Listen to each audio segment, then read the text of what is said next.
The death rate among middle-aged white Americans is rising. There's a new study by the National Academy of Sciences that shows that suicide and addictions are a big part of the reason why.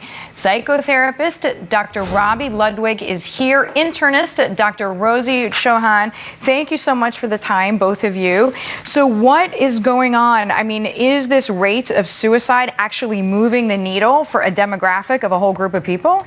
Well, it seems like, according to the study, that the researchers came upon this information, and what they found was amongst women who are middle-aged and on the poor side and undereducated, there was drug abuse or alcohol abuse that went undetected that was contributing to their early demise. So it was quite shocking. Drug abuse, and sometimes those are legal drugs and sometimes those are illegal, but either way, it is certainly obviously messing with people's minds. Dr. Rosie, what are you seeing? Does this corroborate what you know to be true?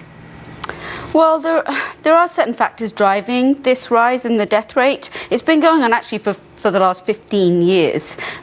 Which makes sense, because it's not like a data point just pops up. I mean, it has to build for a while. Over time, yes, exactly. Since 2002, in fact, women who are in their 50s, there's been a double in terms of the use of illicit drugs. So we've certainly seen it in terms of, drugs that are being used. But it seems to be affecting men, too, and younger than I would have thought. For example, 40 to 50 seems to be really a risk decade. Well, the study that you're talking about looked at people from the age of 45 to the age of 54, and there's men and women, and they didn't really talk about illicit drug use so much. The actual driving factors were prescription drug abuse and chronic pain, and basically economic stress and chronic pain were thought to be the driving factors in that. But the other, you talk about addiction and other social issues include chronic liver disease, alcohol abuse, drug abuse, and addiction, so those are also driving factors in this. Yeah, it was a really sobering report. Yeah, I mean, in terms of midlife, too, that's the time you look at your life and you measure, what have I done? Where should I be? Am I close to where I want to be?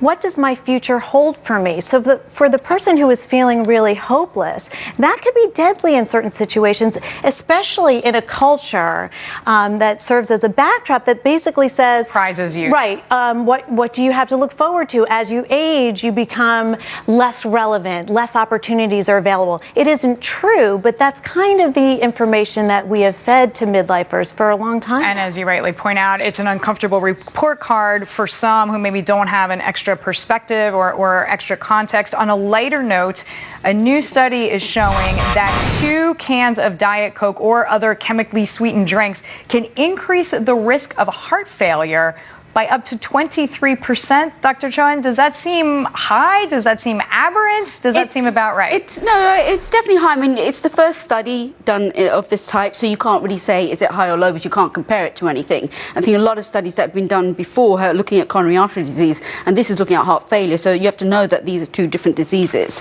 But essentially, the interesting thing is that the effects or the results of this study apply to regular drinks and diet drinks. And so that could be due to the fact that artificial sweeteners in the diet drink are causing sweet snacks, and that secondary... They might be worse for you than sugar. Yes. Well, they're causing an indirect desire to have sweet, whereas the added sugar drinks or the regular sodas, they have actual sugar in them. So there's a direct effect and an indirect effect. And the point is that both of these kind of sodas caused this increased risk in heart failure. Dr. Chauhan and Dr. Robi Ludwig, thank you very much, keeping us all collectively healthier. Glad to have your insight.